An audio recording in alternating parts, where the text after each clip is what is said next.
What's good? It's your boy Fanon. Okay, gonna talk a little boxing, little UK, little United States boxing. It seems as if one of the couple best heavyweight prospects in the UK, Joyce, who had been rumored to, or actually had started working out in the United States with Abel Sanchez, which I thought was a dumb move because I'm not a big fan of Abel Sanchez as a trainer. But he's also now hired Al Haymon as an advisor to help guide his boxing career. And I think that that is a very good move. So he's his promoter. So he's going to be working with a trainer being Abel Sanchez. His promoter in the UK is David Haye. And I don't know if that means David Haye is going to be promoting some fights in the United States as well. But David Haye is his promoter and Al Haymon is his advisor. Smart move.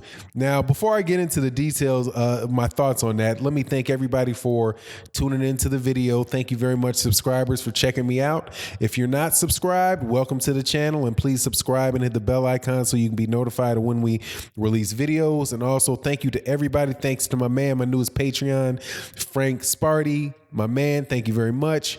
And thank you to everybody that donates to the channel on Venmo and Super Chat, and also watching the ads that I put in the video. I know, people don't like to watch ads, but hey, a lot of times they're very good products, but also that's how we generate the revenue necessary to support the cause that the channel was established to support. So thank you very much for your time, for your patience, and for your comments in the comment section. Let me know what you think about the video when you get done.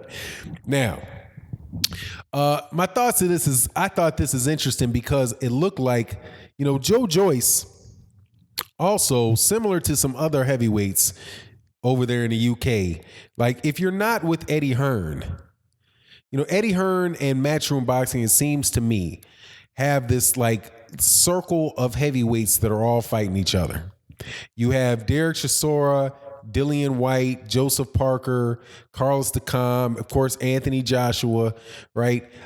And so if you look at the last fight, for example, that Dillian White, Joseph Parker, Carlos Takam, Derek Chisora, I do believe Derek Chisora at some point in time had fought Dillian White.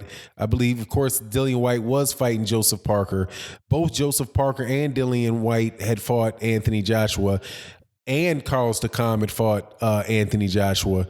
And I don't think that that's some unusual thing. You also see that with Top Rank and the 100 let's take, for example, the 130 to 135 pound categories where you have Jason Sosa fighting God, what is his name? I can't believe I'm having a hard time remembering his name. Man, he beat Nonito Donaire, then Nicholas Walters. So you have Nicholas Walters fighting Vasyl Lomachenko,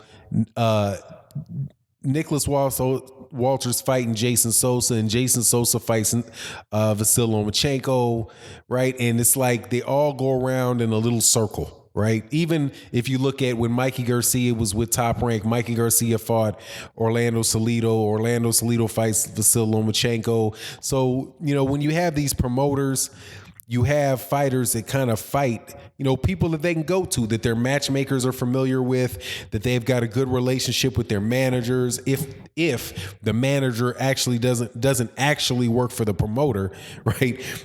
That's why you get all these guys fighting each other, like 5 or 6 guys all fighting one another, right? And then, boxing fans who don't know better wonder, oh, well, look at who all these guys fought. He fought this guy and that guy and this guy and that guy. And the other guy you're asking, he never fought any of those guys. Well, he can't fight any of those guys because he's not within their little promotional circle jerk. So I hate that I'm using that term, forgive me. But so here you have somebody in Joyce who's caught on the outside looking in as well. Because if you recall, there was a fight where Derek Chisora, I think it was after Derek Chisora's, the fight before last for Derek Chisora, and David Haye was standing with Joyce, and Joyce was calling out Derek Chisora. And Derek Chisora was like, said to David Hay, hey, David Hay, I'll fight your guy for $1 if you fight me. And David Hay was like, no, you fight Joe Joyce. And then Eddie Hearn came over, and Eddie Hearn and Derek Chisora just started clowning on Joe Joyce. Like, hey, basically, like, you're not getting a fight, right? This is something that was caught on IFL TV, and you can just, a guy, or might even not have been IFL TV, but it was somebody that was just following the conversation around with a camera after one of Derek Chisora's fight before last. So you see that, according to that conversation, that Joe Joyce wasn't going to get a shot at Derek Chisora. Joe Joyce isn't going to get a shot at Dillian White. He's not going to get a shot at those guys, at Anthony Joshua, and he's not going to get it because he's not signed with Matchroom Boxing. And that's the way that a lot of times Top Rank tries to operate. It's the way Golden Boy likes to operate. It's the way the Matchroom likes to operate. Right? It's not, this is not something that's new to the sport of boxing.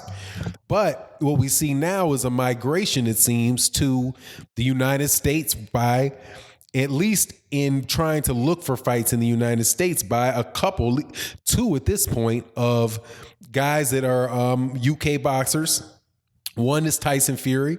Now, Tyson Fury, I'm sure, won't have problems getting fights in the UK, but as far as getting that big mega payday, he's coming over to fight Deontay Wilder, right? As long as he gets past Pineda, the hype is already starting for that. And then you have Joe Joyce now. Joe Joyce signing with Al Haymon.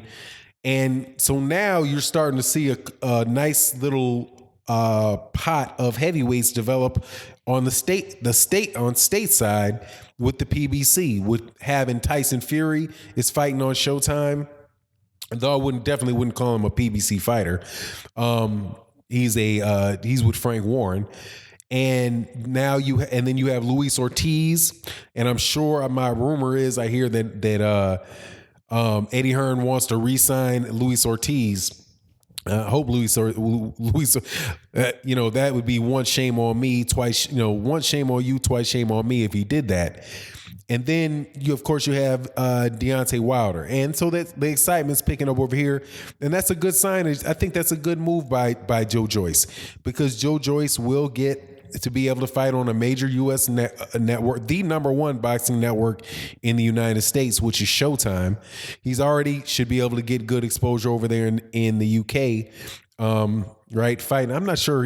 I want to say he's fighting on BT. I'm not sure where he's fighting with over there, but anyway, I think it's a good move, man. And I look forward to seeing the Joe Joyce fights in the United States. If he fights on a card where I can get to, I would actually go check the guy out, man. So, good. I think that's a good move. I think it's a better move than him signing with the trainer in Abel Sanchez. Because first, I don't know if Abel Sanchez will really work with heavyweights. And second, he likes to make punching bags out of his fighters. So, I'm not too huge on that. But, it is what it is. It's a good signage by Al Haymon and a good move by Joe Joyce. Just yesterday, Guillermo Rigondeaux was talking about signing with Luis de Cuba. Luis de Cuba, of course, has a very good relationship with Al Haymon, and he has three fighters or four fighters that are currently fighting with the PBC. So as far as the relationships that he has, those relationships really do point Guillermo Rigondeaux towards the PBC as well. And man, those are good things, man. And it's a smart move and I think it's by smart moves.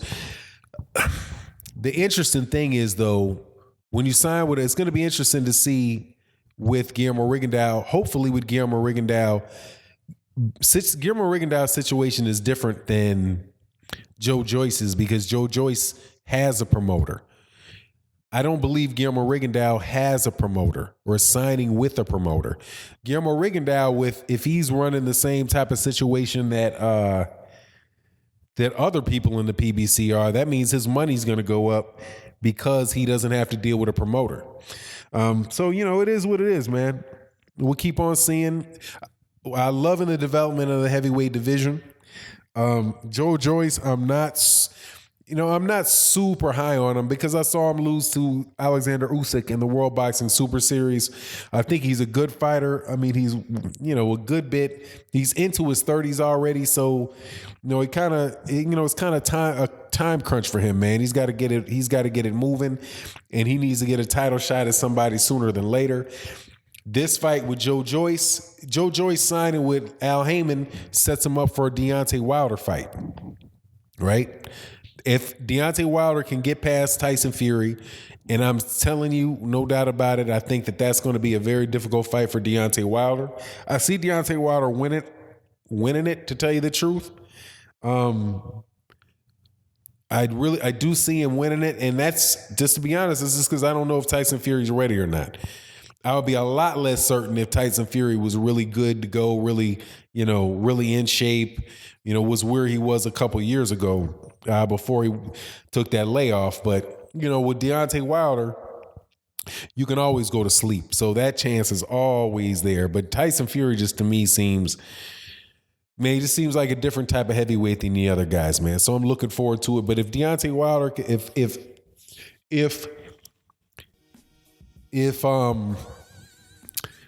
Deontay Wilder can get past Tyson Fury and he's still trying to wait around and figure out how he's going to get with Anthony Joshua, then, if that's what Deontay Wilder really wants to do, another UK heavyweight and Joe Joyce might be a good look, man.